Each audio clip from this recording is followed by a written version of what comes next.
Thanks for making the Locked On Ole Miss podcast your first listen every day. We're free and available wherever you get your podcast, including YouTube. We're part of the Locked On Podcast Network, your team every day. Hello, I'm Stephen Willis, and this is a Locked On Ole Miss podcast extra, and I'm here with Tom Vanderford, and we're getting ready to talk about the Auburn game tomorrow. So everybody get ready for the fun that's going to happen out on the plains, because this is probably the only time in my lifetime that Ole Miss has gone over there with the better football team, just clearly the better football team. So we get to experience that for the first time tomorrow together. How you doing, Tom? Hey, I'm doing great, man. I'm looking forward to that as well.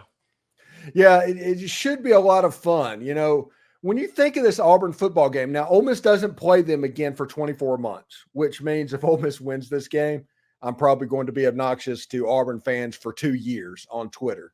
So everybody needs to be prepared for that. But I think it's pretty interesting. Oh, yeah. Yeah, it's there's a lot to it. Oh my goodness. Our old coach and our new coach that they tried to get first. And it's, we never just blow Auburn out at Auburn. But like you said, we've got the better team, and it hasn't been that way for a while. The last time we beat Auburn back-to-back was 1951, 1952. And to be fair, they just didn't play Ole Miss when Ole Miss was good. Well, that's true. That's true. A lot of people skirted Ole Miss when they were good. Yes. And, back in the Vaught era. But, they've, in the last 30 years, they've had the more successful program. They've got a natty and that. But the reason I want to beat them so bad, I was at that game when Laquan Treadwell got hurt. Ooh. And we didn't know he got hurt.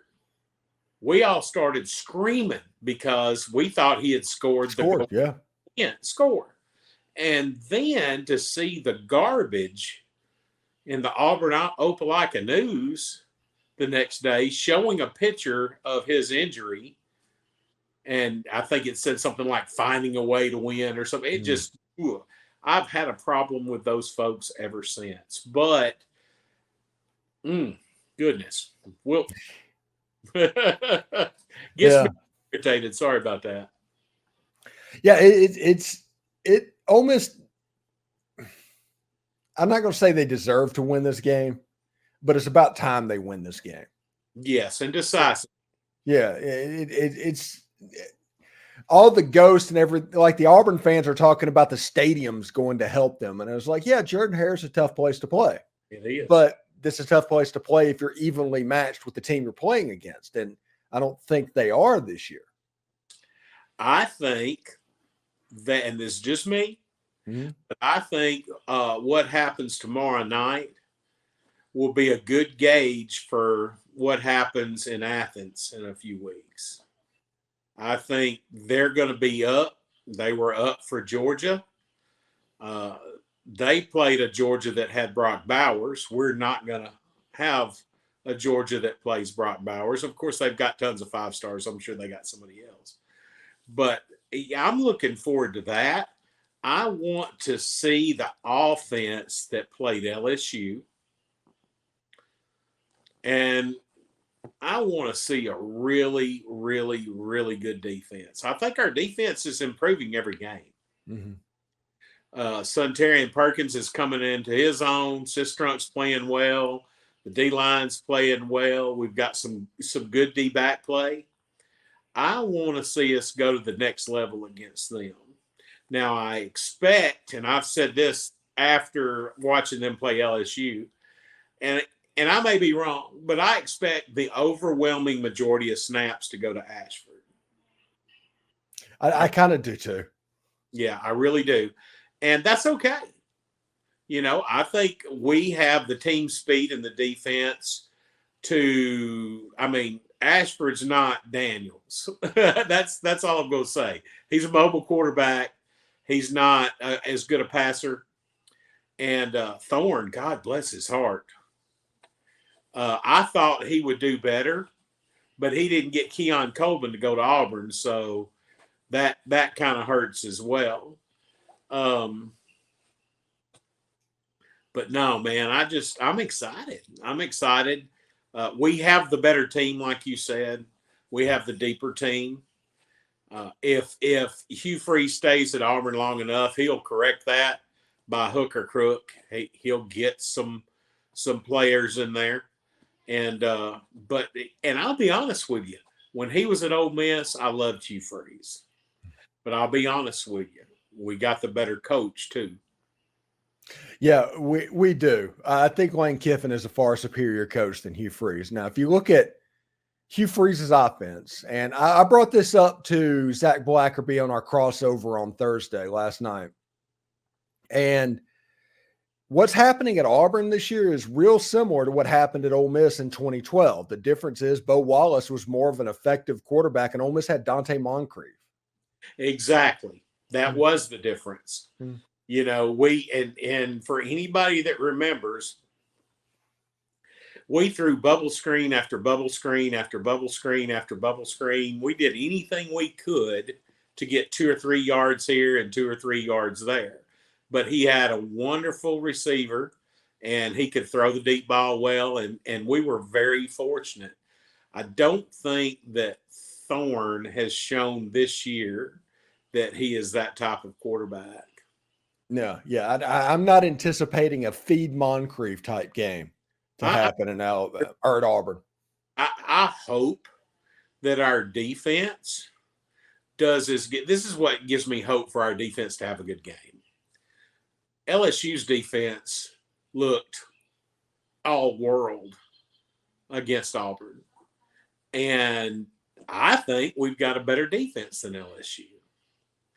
So if Coach gets them prepared, since Coach has been there, when we come off a bye week, sometimes we're sluggish.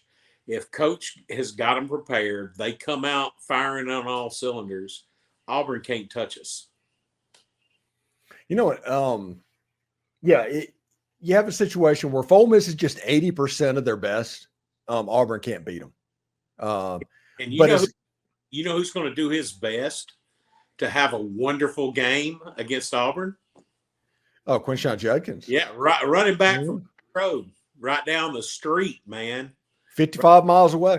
Yeah, right down the street from Auburn University. Mm-hmm. Yep, and I've seen his mom on Twitter. She's ready to go.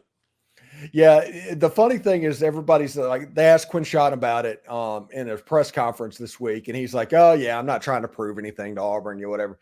It's like as soon as he steps on that field that night, Quinshon is going to be so jazzed up and ready to go. I don't think Quinshon even knows what that game is going to feel like. I completely agree with that. Living 10 miles away, he went to tons of Auburn games as a kid and probably dreamt of playing in that stadium. And I think it's just going to mean a whole lot to him. And I look for him to have a good game. I really, they have a pretty good defense, but we have an offense, just in my opinion, just as good as LSU's.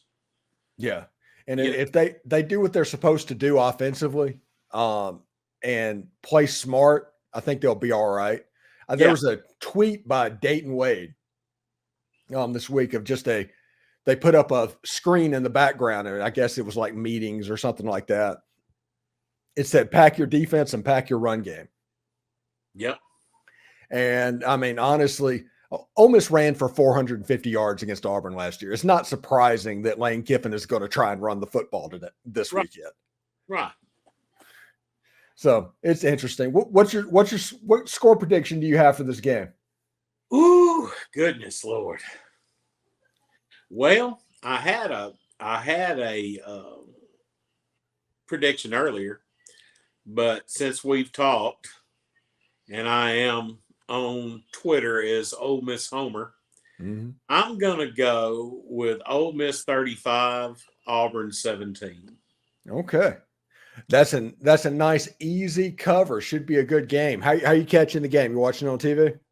Yeah. Oh yeah. I'll be sitting here in my little man cave watching it on the big screen. Outstanding.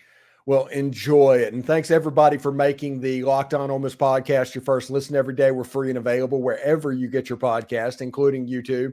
We're part of the Locked On Podcast Network, your team every day. Tom, thank you so much for joining us, and we'll catch up next week when we get ready for the Vanderbilt Commodores. Oh, yes, sir. Hotty toddy. Hotty toddy.